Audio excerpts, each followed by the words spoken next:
Émile Zola, le docteur Pascal. Partie 3, chapitre 3. Pendant un mois, le malaise empira, et Clotilde souffrait surtout de voir que Pascal fermait les tiroirs à clé, maintenant. Il n'avait plus en elle la tranquille confiance de jadis. Elle en était blessée, à un tel point que, si elle avait trouvé l'armoire ouverte, elle aurait jeté les dossiers au feu, comme sa grand-mère Félicité la poussait à le faire. Et les fâcheries recommençaient. Souvent, on ne se parlait pas de 2 jours. Un matin, à la suite d'une de ces bouderies qui duraient depuis l'avant-veille, Martine dit, en servant le déjeuner: « Tout à l'heure, comme je traversais la place de la sous-préfecture, j'ai vu entrer chez madame Félicité un étranger que j'ai bien cru reconnaître. Oui, ce serait votre frère, mademoiselle, que je ne serais pas surprise. » Du coup, Pascal et Clotilde se parlèrent. « Ton frère ? Est-ce que grand-mère l'attendait ? » ?»« Non, je ne crois pas. Voici plus de 6 mois qu'elle l'attend. Je sais qu'elle lui a de nouveau écrit il y a 8 jours. » Et ils questionnèrent Martine. « Dame, monsieur, je ne peux pas dire, car depuis 4 ans que j'ai vu monsieur Maxime, lorsqu'il est resté 2 heures chez nous, en se rendant en Italie, il a peut-être bien changé. J'ai cru tout de même reconnaître son dos. » La conversation continua.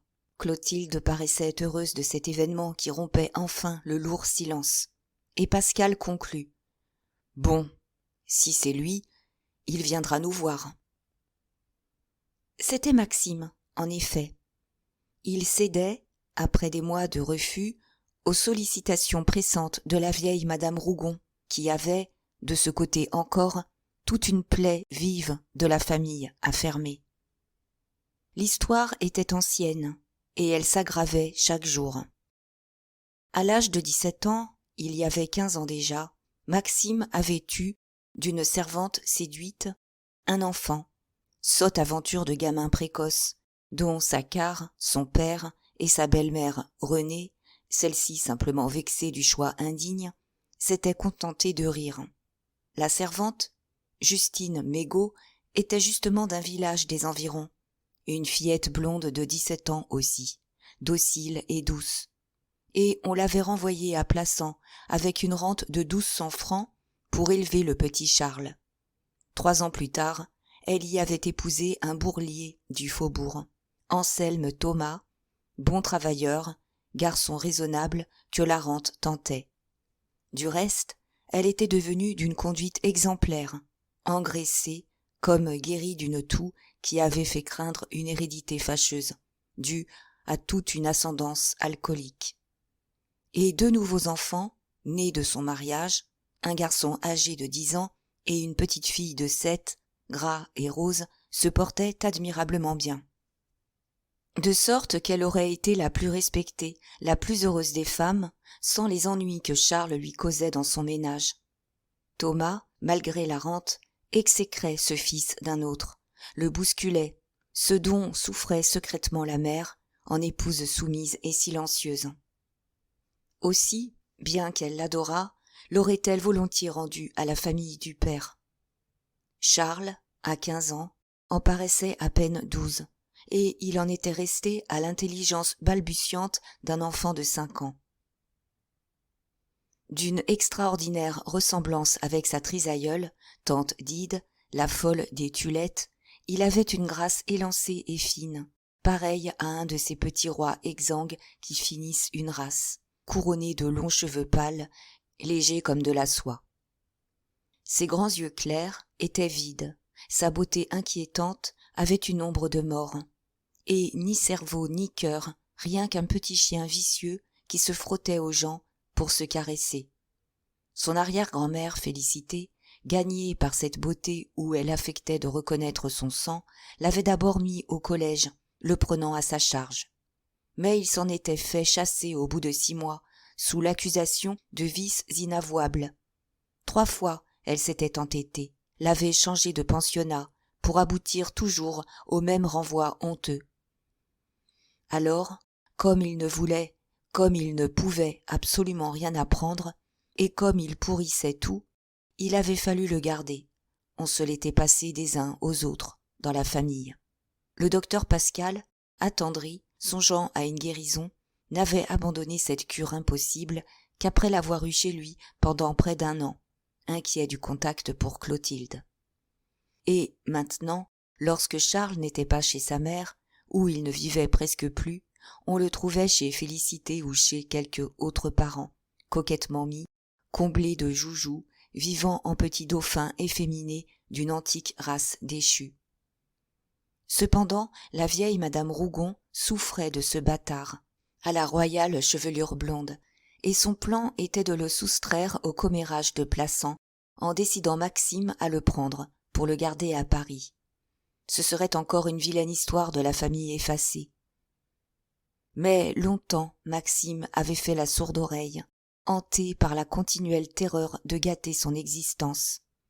Après la guerre, riche depuis la mort de sa femme, il était revenu manger sagement sa fortune dans son hôtel de l'avenue du Bois de Boulogne, ayant gagné à sa débauche précoce la crainte salutaire du plaisir, surtout résolu à fuir les émotions et les responsabilités, afin de durer le plus possible.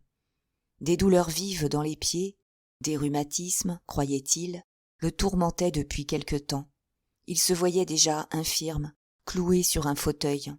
Et le brusque retour en France de son père, l'activité nouvelle que Saccard déployait, avait achevé de le terrifier. Il connaissait bien ce dévoreur de millions.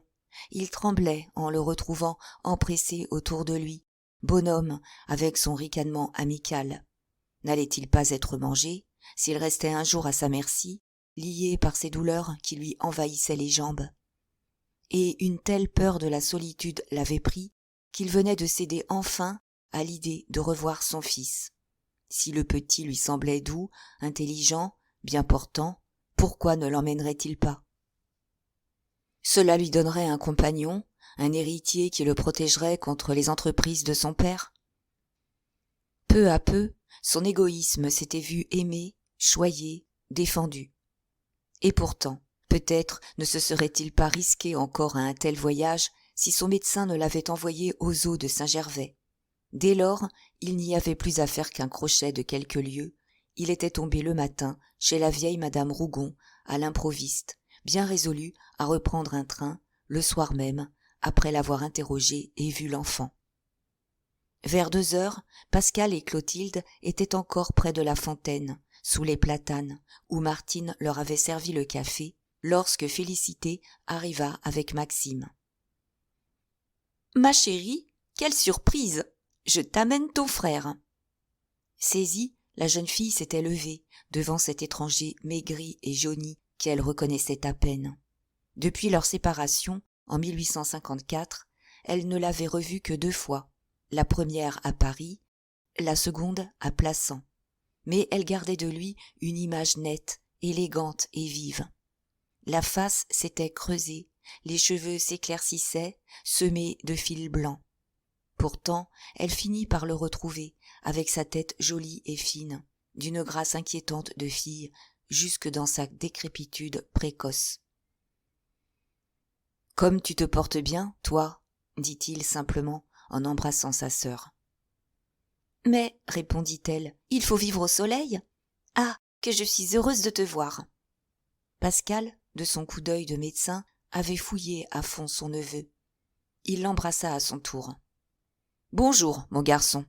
Et elle a raison, vois-tu, on ne se porte bien qu'au soleil, comme les arbres. » Vivement, Félicité était allée jusqu'à la maison.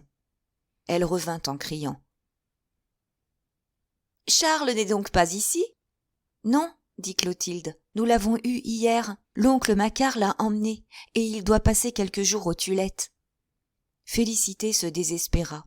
Elle n'était accourue que dans la certitude de trouver l'enfant chez Pascal. Comment faire maintenant ? Le docteur, de son air paisible, proposa d'écrire à l'oncle, qui le ramènerait dès le lendemain matin.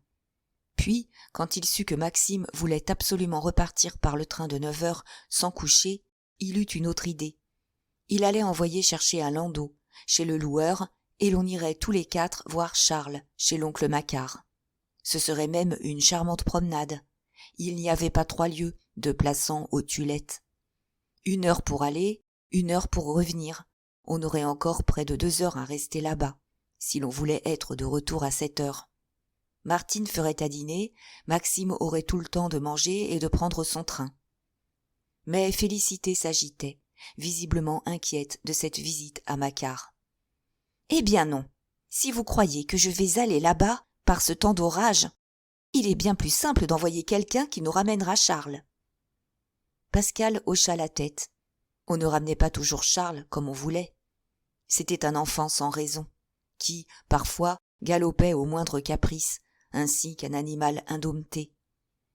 Et la vieille madame Rougon, combattue, furieuse de n'avoir rien pu préparer, dut finir par céder, dans la nécessité où elle était de s'en remettre au hasard. « Après tout, comme vous voudrez. Mon Dieu, que les choses s'arrangent mal !» Martine courut chercher le landau, et 3 heures n'étaient pas sonnées lorsque les 2 chevaux enfilèrent la route de Nice, dévalant la pente qui descendait jusqu'au pont de la Viorne. On tournait ensuite à gauche pour longer pendant près de 2 kilomètres les bords boisés de la rivière.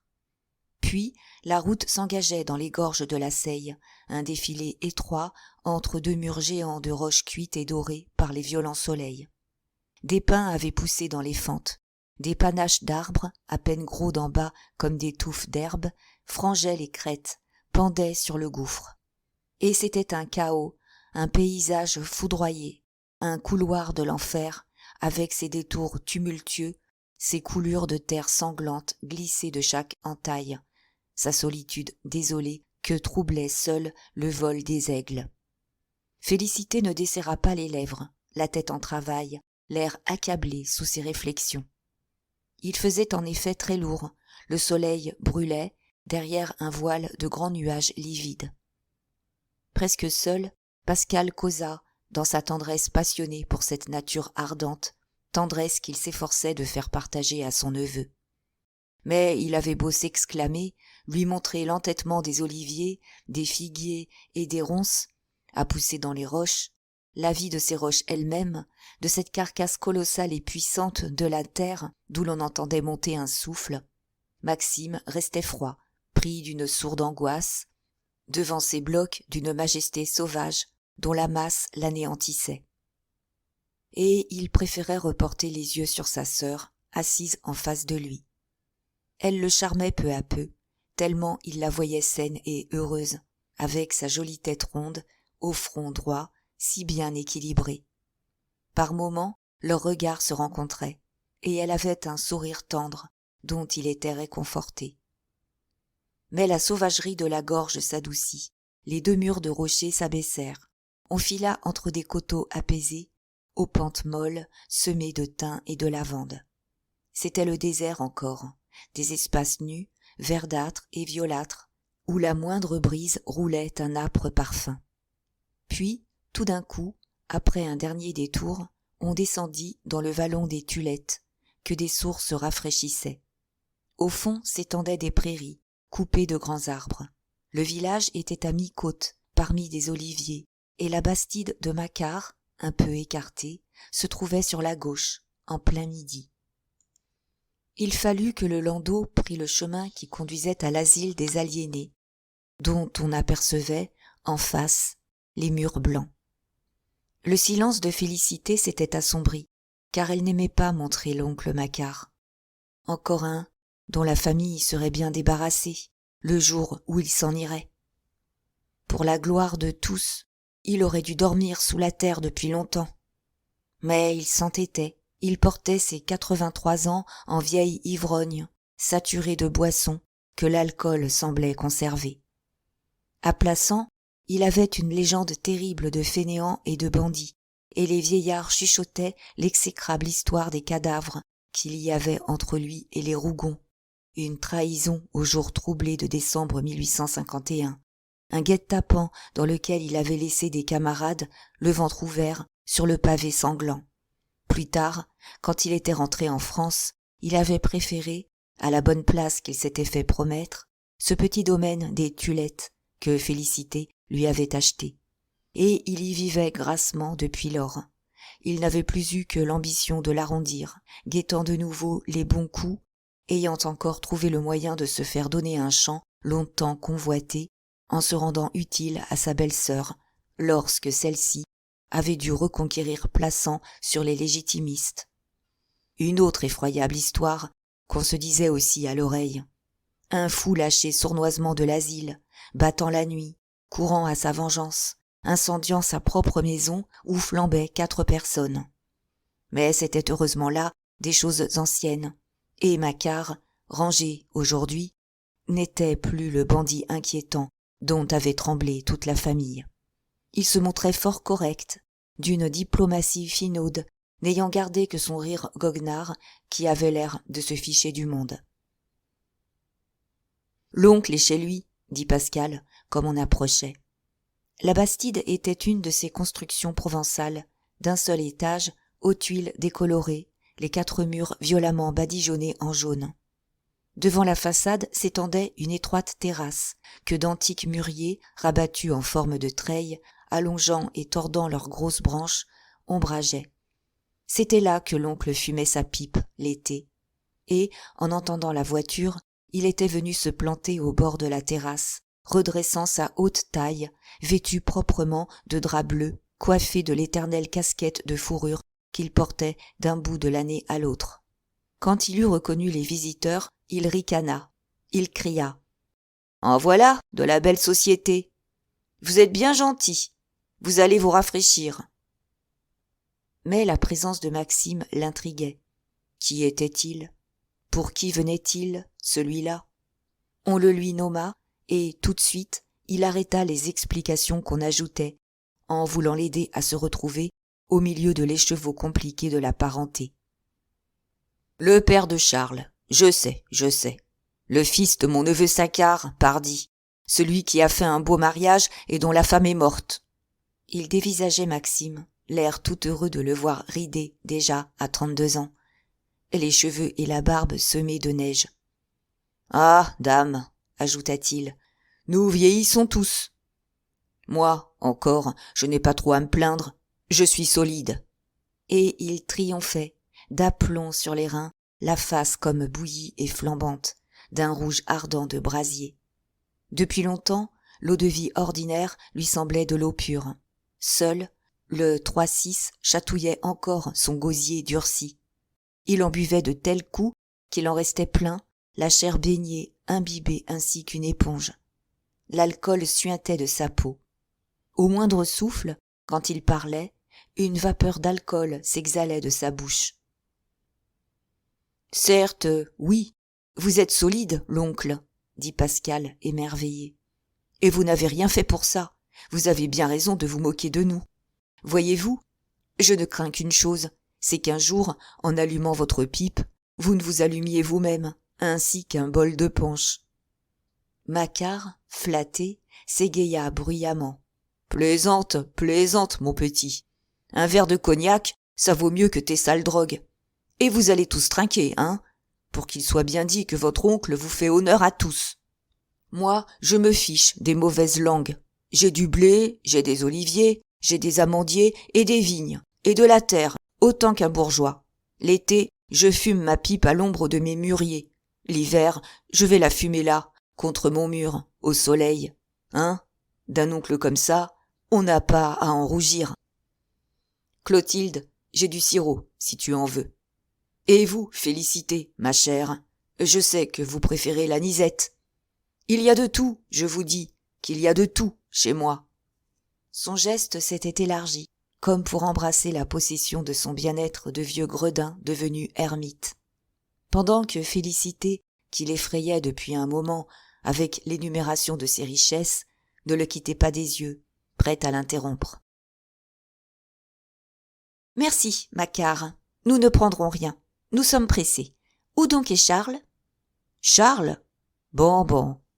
Tout à l'heure. J'ai compris, le papa vient pour voir l'enfant. Mais ça ne va pas nous empêcher de boire un coup. » Et, lorsqu'on eut refusé absolument, il se blessa, il dit avec son rire mauvais. « Charles, il n'est pas là, il est à l'asile avec la vieille. » Puis, Emmenant Maxime au bout de la terrasse, il lui montra les grands bâtiments blancs dont les jardins intérieurs ressemblaient à des préaux de prison. « Tenez, mon neveu, vous voyez 3 arbres devant nous. Eh bien, au-dessus de celui de gauche, il y a une fontaine dans une cour. Suivez le rez-de-chaussée, la 5e fenêtre à droite est celle de tante Dide. Et c'est là qu'est le petit. Oui, je l'y ai mené tout à l'heure. » C'était une tolérance de l'administration. Depuis 21 ans qu'elle était à l'asile, la vieille femme n'avait pas donné un souci à sa gardienne. Bien calme, bien douce, immobile dans son fauteuil, elle passait les journées à regarder devant elle. Et, comme l'enfant se plaisait là, comme elle-même semblait s'intéresser à lui, on fermait les yeux sur cette infraction au règlement. On l'y laissait parfois 2 et 3 heures, très occupée à découper des images. Mais ce nouveau contretemps avait mis le comble à la mauvaise humeur de Félicité. Elle se fâcha lorsque Macquart proposa d'aller tous les 5, en bande, chercher le petit. « Quelle idée! Allez-y tout seul et revenez vite. Nous n'avons pas de temps à perdre. » Le frémissement de colère qu'elle contenait parut amuser l'oncle. Et, dès lors, sentant combien il lui était désagréable, il insista, avec son ricanement. « Dame, mes enfants, nous verrions par la même occasion la vieille mère, notre mère à tous. Il n'y a pas à dire, vous savez, nous sommes tous sortis d'elle, et ce ne serait guère poli de ne pas aller lui souhaiter le bonjour, puisque mon petit-neveu, qui arrive de si loin, ne l'a peut-être bien jamais revue. Moi, je ne la renie pas.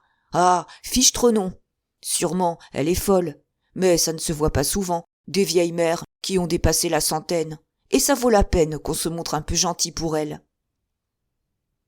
Il y eut un silence.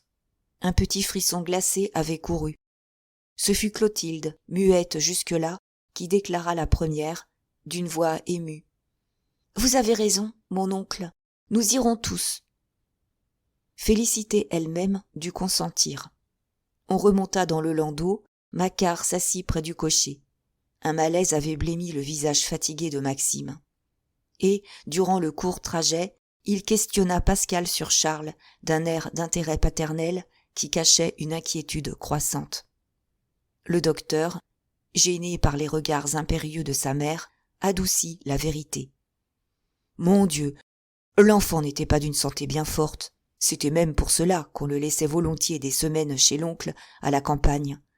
Cependant, il ne souffrait d'aucune maladie caractérisée. » Pascal n'ajouta pas qu'il avait, un instant, fait le rêve de lui donner de la cervelle et des muscles, en le traitant par les injections de substances nerveuses. Mais il s'était heurté à un continuel accident. Les moindres piqûres déterminaient chez le petit des hémorragies qu'il fallait chaque fois arrêter par des pansements compressifs. C'était un relâchement des tissus dû à la dégénérescence, une rosée de sang qui perlait à la peau. C'était surtout des saignements de nez, si brusques, si abondants qu'on n'osait pas le laisser seul, dans la crainte que tout le sang de ses veines ne coulât. Et le docteur finit en disant que, si l'intelligence était paresseuse chez lui, il espérait qu'elle se développerait dans un milieu d'activité cérébrale plus vive. On était arrivé devant l'asile. Macquart, qui écoutait, descendit du siège en disant « C'est un gamin bien doux, bien doux. Et puis, il est si beau, un ange. » Maxime, pâli encore et grelottant, malgré la chaleur étouffante, ne posa plus de questions. Il regardait les vastes bâtiments de l'asile, les ailes des différents quartiers, séparés par des jardins, celui des hommes et celui des femmes, ceux des fous tranquilles et des fous furieux. Une grande propreté régnait, une morne solitude que traversaient des pas et des bruits de clés. Le vieux Macquart connaissait tous les gardiens. D'ailleurs, les portes s'ouvrirent devant le docteur Pascal, qu'on avait autorisé à soigner certains des internés. On suivit une galerie, on tourna dans une cour. C'était là, une des chambres du rez-de-chaussée, une pièce tapissée d'un papier clair, meublée simplement d'un lit, d'une armoire, d'une table, d'un fauteuil et de 2 chaises. La gardienne, qui ne devait jamais quitter sa pensionnaire, venait justement de s'absenter. Et il n'y avait, aux 2 bords de la table, que la folle, rigide dans son fauteuil, et que l'enfant, sur une chaise, absorbé, en train de découper des images. « Entrez, entrez !» répétait Macquart. « Oh, il n'y a pas de danger, elle est bien gentille. » L'ancêtre, Adélaïde Fouque, que ses petits-enfants, toute la race qui avait pullulé, nommaient du surnom caressant de « tante Dide », ne tourna pas même la tête au bruit. Dès la jeunesse, des troubles hystériques l'avaient déséquilibrée. Ardente, passionnée d'amour, secouée de crises, elle était ainsi arrivée au grand âge de 83 ans, lorsqu'une affreuse douleur, un choc moral terrible, l'avait jetée à la démence. Depuis lors, depuis 21 ans, c'était chez elle un arrêt de l'intelligence, un affaiblissement brusque, rendant toute réparation impossible. Aujourd'hui, à 104 ans, elle vivait toujours, ainsi qu'une oubliée, une démente calme, au cerveau ossifié, chez qui la folie pouvait rester indéfiniment stationnaire, sans amener la mort. Cependant, la sénilité était venue, lui avait peu à peu atrophié les muscles. Sa chair était comme mangée par l'âge. La peau seule demeurait sur les os, à ce point qu'il fallait la porter de son lit à son fauteuil. Et, squelette jauni, desséché là, tel qu'un arbre séculaire dont il ne reste que l'écorce, elle se tenait pourtant droite contre le dossier du fauteuil, n'ayant plus que les yeux de vivant, dans son mince et long visage. Elle regardait Charles fixement. Clotilde, un peu tremblante, s'était approchée. « Tante Dide, c'est nous qui avons voulu vous voir. Vous ne me reconnaissez donc pas ? Votre petite fille qui vient parfois vous embrasser. » Mais la folle ne parut pas entendre. Ses regards ne quittaient point l'enfant, dont les ciseaux achevaient de découper une image, un roi de pourpre au manteau d'or. « Voyons, maman, » dit à son tour Macquart. « Ne fais pas la bête. Tu peux bien nous regarder. Voilà un monsieur, un petit-fils à toi, qui arrive de Paris exprès. » À cette voix, tante Dide finit par tourner la tête. Elle promena lentement ses yeux vides et clairs sur eux tous, puis elle les ramena sur Charles et retomba dans sa contemplation. Personne ne parlait plus. Depuis le terrible choc qu'elle a reçu, expliqua enfin Pascal à voix basse, elle est ainsi. Toute intelligence, tout souvenir paraît aboli en elle. Le plus souvent, elle se tait. Parfois, elle a un flot bégayé de paroles indistinctes. Elle rit, elle pleure sans motif. Elle est une chose que rien n'affecte. Et, pourtant, je n'oserais dire que la nuit soit absolue, que des souvenirs ne restent pas emmagasinés au fond. Ah, la pauvre vieille mère, comme je la plains, si elle n'en est pas encore à l'anéantissement final. À quoi peut-elle penser, depuis 21 ans, si elle se souvient ? D'un geste, il écarta ce passé affreux qu'il connaissait. Il la revoyait jeune, grande créature mince et pâle, aux yeux effarés, veuve tout de suite de Rougon, du lourd jardinier qu'elle avait voulu pour mari, se jetant avant la fin de son deuil au bras du contrebandier Macquart, qu'elle aimait d'un amour de louve et qu'elle n'épousait même pas. Elle avait ainsi vécu 15 ans avec un enfant légitime et 2 bâtards, au milieu du vacarme et du caprice, disparaissant pendant des semaines, revenant meurtri, les bras noirs. Puis, Macquart était mort d'un coup de feu, abattu comme un chien par un gendarme. Et, sous ce premier choc, elle s'était figée, ne gardant déjà de vivant que ses yeux d'eau de source, dans sa face blême, se retirant du monde au fond de la masure que son amant lui avait laissée, y menant pendant 40 années l'existence d'une nonne que traversaient d'épouvantables crises nerveuses. Mais l'autre choc devait l'achever, la jeter à la démence, et Pascal se la rappelait, la scène atroce, car il y avait assisté. Un pauvre enfant que la grand-mère avait pris chez elle, son petit-fils Silvère, victime des haines et des luttes sanglantes de la famille, et dont un gendarme, encore, avait cassé la tête d'un coup de pistolet pendant la répression du mouvement insurrectionnel de 1851. Du sang, toujours, l'éclaboussait. Félicité, pourtant, s'était approchée de Charles, si absorbée dans ses images que tout ce monde ne le dérangeaient pas. « Mon petit chéri, c'est ton père, ce monsieur. Embrasse-le. » Et tous, dès lors, s'occupèrent de Charles. Il était très joliment mis, en veste et en culotte de velours noir, soutachée de ganses d'or. D'une pâleur de lys, il ressemblait vraiment à un fils de ces rois qu'il découpait, avec ses larges yeux pâles et le ruissellement de ses cheveux blonds.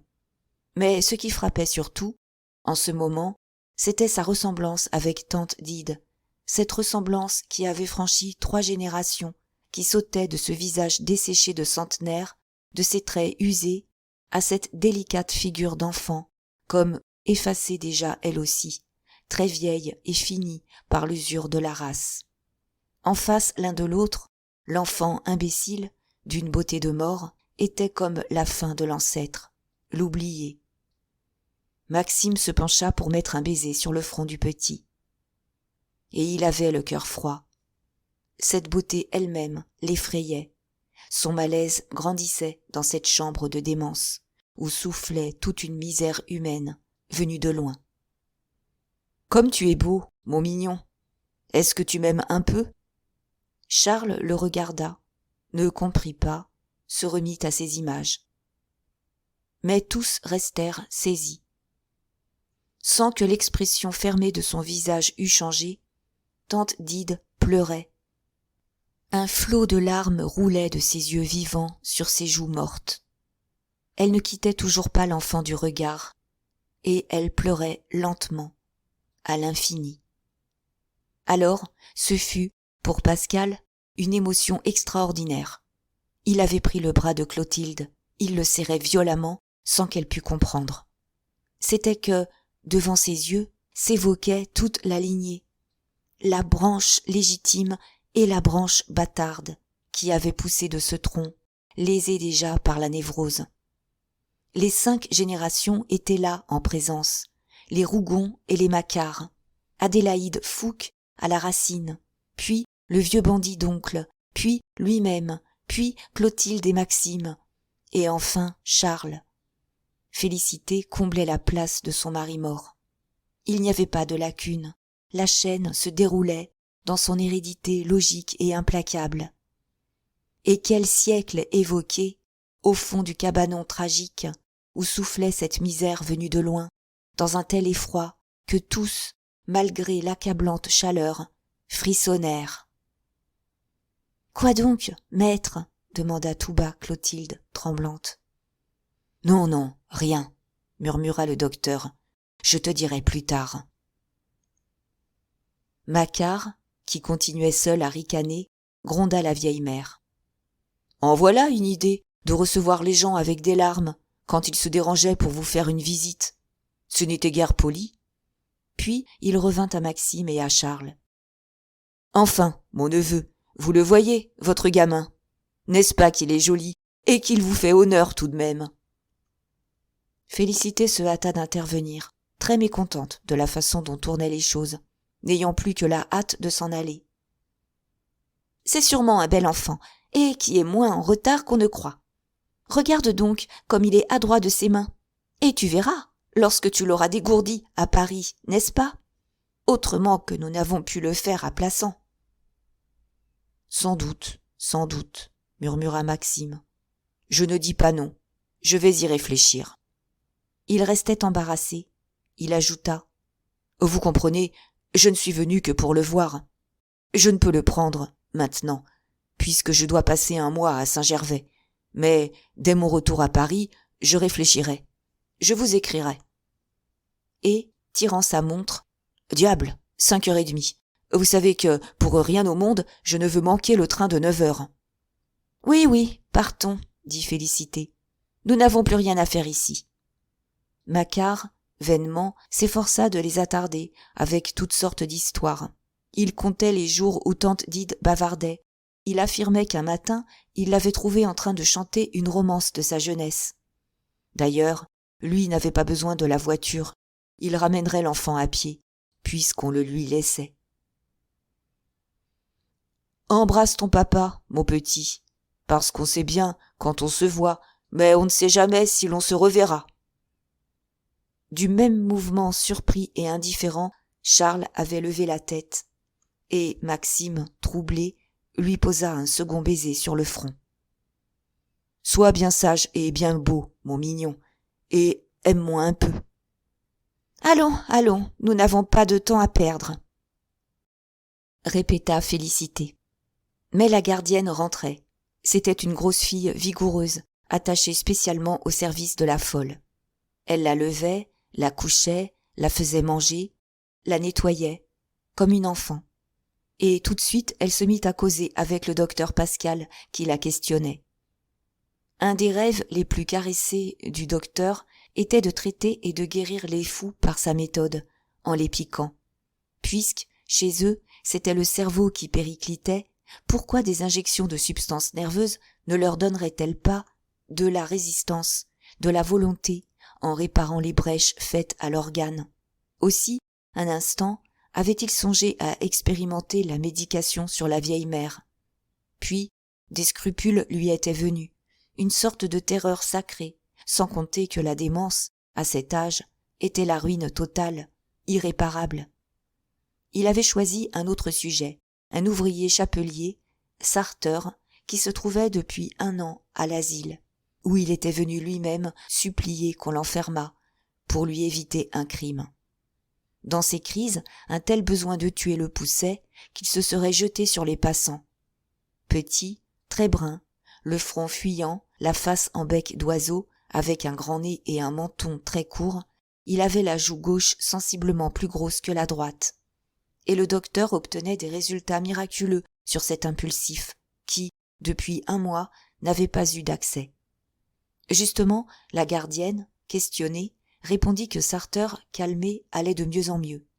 « Tu entends, Clotilde » s'écria Pascal, ravi. « Je n'ai pas le temps de le voir ce soir, nous reviendrons demain. C'est mon jour de visite. Ah, si j'osais, si elle était jeune encore !» Ses regards se reportaient sur tante Dide. Mais Clotilde, qui souriait de son enthousiasme, dit doucement.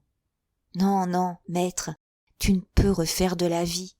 Allons, et viens, nous sommes les derniers. » C'était vrai, les autres étaient sortis déjà. Macquart, sur le seuil, regardait s'éloigner Félicité et Maxime, de son air de se ficher du monde. Et tante Dide, l'oubliée, d'une maigreur effrayante, restait immobile, les yeux de nouveau fixés sur Charles, au blanc visage épuisé, sous sa royale chevelure. Le retour fut plein de gêne. Dans la chaleur qui s'exhalait de la terre, le landau roulait pesamment. Au ciel orageux, le crépuscule s'épandait en une cendre cuivrée. Quelques mots vagues furent échangés d'abord, puis, dès qu'on fut entré dans les gorges de la Seille, toute conversation tomba, sous l'inquiétude et la menace des roches géantes dont les murs semblaient se resserrer. N'était-ce point le bout du monde? N'allait-on pas rouler à l'inconnu de quelque gouffre? Un aigle passa, jeta un grand cri. Des saules reparurent, et l'on filait au bord de la Viorne, lorsque Félicité reprit, sans transition, comme si elle eût continué un entretien commencé. « Tu n'as aucun refus à craindre de la mère. Elle aime bien Charles, mais c'est une femme très raisonnable, et elle comprend parfaitement que l'intérêt de l'enfant est que tu le reprennes. Il faut avouer, en outre, que le pauvre petit n'est pas très heureux chez elle, parce que, naturellement, le mari préfère son fils et sa fille. Enfin, tu dois tout savoir. » Et elle continua, voulant sans doute engager Maxime et tirer de lui une promesse formelle. Jusqu'à Plassans, elle parla. Puis, tout d'un coup, comme le landau était secoué sur le pavé du faubourg, « Mais tiens, la voilà, la mère, cette grosse blonde, sur cette porte. » C'était au seuil d'une boutique de bourrelier, où pendaient des harnais et des licous. Justine prenait le frais, sur une chaise, en tricotant un bas, tandis que la petite fille et le petit garçon jouaient par terre, à ses pieds. Et, derrière eux, on apercevait, dans l'ombre de la boutique, Thomas, un gros homme brun, en train de recoudre une selle. Maxime avait allongé la tête, sans émotion, simplement curieux. Il resta très surpris devant cette forte femme de 32 ans, à l'air si sage et si bourgeois, chez qui rien ne restait de la folle gamine avec laquelle il s'était déniaisé lorsque tous deux, du même âge, entraient à peine dans leur 17e année. Peut-être eut-il seulement un serrement de cœur, lui malade et déjà très vieux, à la retrouver embellie et calme, très grasse. « Jamais je ne l'aurais reconnu, » dit-il. Et le landau, qui roulait toujours, tourna dans la rue de Rome. Justine disparut, cette vision du passé, si différente, sombra dans le vague du crépuscule, avec Thomas, les enfants, la boutique. À la Souleillade, la table était mise. Martine avait une anguille de la Viorne, un lapin sauté et un rôti de bœuf. 7 heures sonnaient. On avait tout le temps de dîner tranquillement. « Ne te tourmente pas, » répétait le docteur Pascal à son neveu. « Nous t'accompagnerons au chemin de fer, ce n'est pas à 10 minutes. Du moment que tu as laissé ta malle, tu n'auras qu'à prendre ton billet et à sauter dans le train. » Puis, comme il retrouvait Clotilde dans le vestibule, où elle accrochait son chapeau et son ombrelle, il lui dit à demi-voix. « Tu sais que ton frère m'inquiète. »« Comment ça ?»« Je l'ai bien regardé. Je n'aime pas la façon dont il marche. Ça ne m'a jamais trompé. Enfin, c'est un garçon que l'ataxie menace. » Elle devint toute pâle. Elle répéta. « L'ataxie ?» Une cruelle image s'était levée, celle d'un voisin, un homme jeune encore, que pendant 10 ans elle avait vu traîner par un domestique, dans une petite voiture. N'était-ce pas le pire des maux, l'infirmité, le coup de hache qui sépare un vivant de la vie ? « Mais, murmura-t-elle, il ne se plaint que de rhumatisme. » Pascal haussa les épaules, et, mettant un doigt sur ses lèvres, il passa dans la salle à manger, où déjà Félicité et Maxime étaient assis. Le dîner fut très amical. La brusque inquiétude, née au cœur de Clotilde, la rendit tendre pour son frère, qui se trouvait placé près d'elle. Gaiement, elle le soignait, le forçait à prendre les meilleurs morceaux. 2 fois, elle rappela Martine, qui passait les plats trop vite. Et Maxime, de plus en plus, était séduit par cette sœur si bonne, si bien portante, si raisonnable, dont le charme l'enveloppait comme d'une caresse. Elle le conquérait à un tel point que, peu à peu, un projet, vague d'abord, se précisait en lui. Puisque son fils, le petit Charles, l'avait tant effrayé avec sa beauté de mort, son air royal d'imbécilité maladive, pourquoi n'emmènerait-il pas sa sœur Clotilde ? L'idée d'une femme dans sa maison le terrifiait bien, car il les redoutait toutes, ayant joui d'elle trop jeune. Mais celle-ci lui paraissait vraiment maternelle. D'autre part, une femme honnête, chez lui, cela le changerait et serait très bon. Son père, au moins, n'oserait plus lui envoyer des filles, comme il le soupçonnait de le faire, pour l'achever et avoir tout de suite son argent. La terreur et la haine de son père le décidèrent. « Tu ne te maries donc pas ?» demanda-t-il, voulant sonder le terrain. La jeune fille se mit à rire. « Oh, rien ne presse ?» Puis, d'un air de boutade, regardant Pascal, qui avait levé la tête. « Est-ce qu'on sait ? Je ne me marierai jamais. » Mais Félicité se récria. Quand elle la voyait si attachée au docteur, elle souhaitait souvent un mariage qui l'en détacherait, qui laisserait son fils isolé, dans un intérieur détruit, où elle-même deviendrait toute puissante, maîtresse des choses. Aussi l'appela-t-elle en témoignage. N'était-ce pas vrai qu'une femme devait se marier, que cela était contre nature de rester vieille fille ? Et, gravement, il l'approuvait, sans quitter Clotilde des yeux. « Oui, il faut se marier. Elle est trop raisonnable, elle se mariera. » « Bah, interrompit Maxime, aura-t-elle vraiment raison ? Pour être malheureuse peut-être, il y a tant de mauvais ménages. » Et, se décidant. « Tu ne sais pas ce que tu devrais faire ? Eh bien, tu devrais venir à Paris vivre avec moi. J'ai réfléchi, cela m'effraie un peu de prendre la charge d'un enfant dans mon état de santé. Ne suis-je pas un enfant moi-même, un malade qui a besoin de soins ? Tu me soignerais, tu serais là, si je venais à perdre décidément les jambes. » Sa voix s'était brisée, dans un attendrissement sur lui-même. Il se voyait infirme, il la voyait à son chevet, en sœur de charité.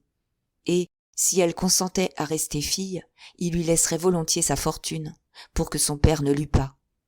La terreur qu'il avait de la solitude, le besoin où il serait peut-être bientôt de prendre une garde malade, le rendait très touchant. « Ce serait bien gentil de ta part, et tu n'aurais pas à t'en repentir. » Mais Martine, qui servait le rôti, s'était arrêtée de saisissement, et la proposition, autour de la table, causait la même surprise. Félicité, la première, approuva, en sentant que ce départ aiderait ses projets. Elle regardait Clotilde, muette encore et comme étourdie, tandis que le docteur Pascal, très pâle, attendait. « Oh, mon frère, balbutia la jeune fille, sans trouver d'abord autre chose. Alors la grand-mère intervint. « C'est tout ce que tu dis ? Mais c'est très bien ce que ton frère te propose. S'il craint de prendre Charles maintenant, tu peux toujours y aller, toi, et plus tard tu feras venir le petit. Voyons, ça s'arrange parfaitement. Ton frère s'adresse à ton cœur. Pascal, n'est-ce pas qu'elle lui doit une bonne réponse ?» Le docteur, d'un effort, était redevenu maître de lui. On sentait pourtant le grand froid qui l'avait glacé. Il parla avec lenteur. « Je vous répète que Clotilde est très raisonnable, et que, si elle doit accepter, elle acceptera. » Dans son bouleversement, la jeune fille eut une révolte. « Maître, veux-tu donc me renvoyer ? » ?»« Certainement, je remercie Maxime. Mais tout quitter, mon Dieu, quitter tout ce qui m'aime, tout ce que j'ai aimé jusqu'ici ?» Elle avait eu un geste éperdu, désignant les êtres et les choses, embrassant la Souléyade entière. « Et, reprit Pascal en la regardant, si cependant Maxime avait besoin de toi ?» Ses yeux se mouillèrent. Elle demeura un instant frémissante, car elle seule avait compris. La vision cruelle, de nouveau, s'était évoquée. Maxime, infirme, traîné dans une petite voiture par un domestique, comme le voisin qu'elle rencontrait. Mais sa passion protestait contre son attendrissement. Est-ce qu'elle avait un devoir à l'égard d'un frère qui, pendant 15 ans, lui était resté étranger ? Est-ce que son devoir n'était pas où était son cœur ? « Écoute, Maxime, finit-elle par dire. Laisse-moi réfléchir, moi aussi. Je verrai. Sois certain que je te suis très reconnaissante. Et, si un jour tu avais réellement besoin de moi, eh bien, je me déciderai sans doute. » On ne put la faire s'engager davantage. Félicité, avec sa continuelle fièvre, s'y épuisa, tandis que le docteur affectait maintenant de dire qu'elle avait donné sa parole. Martine apporta une crème, sans songer à cacher sa joie. Prendre mademoiselle, en voilà une idée, pour que monsieur mourût de tristesse, en restant tout seul. Et la fin du dîner fut ralentie ainsi par cet incident. On était encore au dessert lorsque 8h30 sonnèrent. Dès lors, Maxime s'inquiéta, piétina, voulut partir. À la gare, où tous l'accompagnèrent, il embrassa une dernière fois sa sœur. « Souviens-toi. »« N'aie pas peur, » déclara Félicité. « Nous sommes là pour lui rappeler sa promesse. » Le docteur souriait, et tous trois, dès que le train se fut mis en branle, agitèrent leurs mouchoirs. Ce jour-là, quand ils eurent accompagné la grand-mère jusqu'à sa porte, le docteur Pascal et Clotilde rentrèrent doucement à la Souléyade et y passèrent une soirée délicieuse. Le malaise des semaines précédentes, l'antagonisme sourd qui les divisait, semblait s'en être allé. Jamais ils n'avaient éprouvé une pareille douceur, à se sentir si unis, inséparables. En eux, il y avait comme un réveil de santé après une maladie, un espoir et une joie de vivre. Ils restèrent longtemps dans la nuit chaude, sous les platanes, à écouter le fin cristal de la fontaine. Et ils ne parlaient même pas. Ils goûtaient profondément le bonheur d'être ensemble.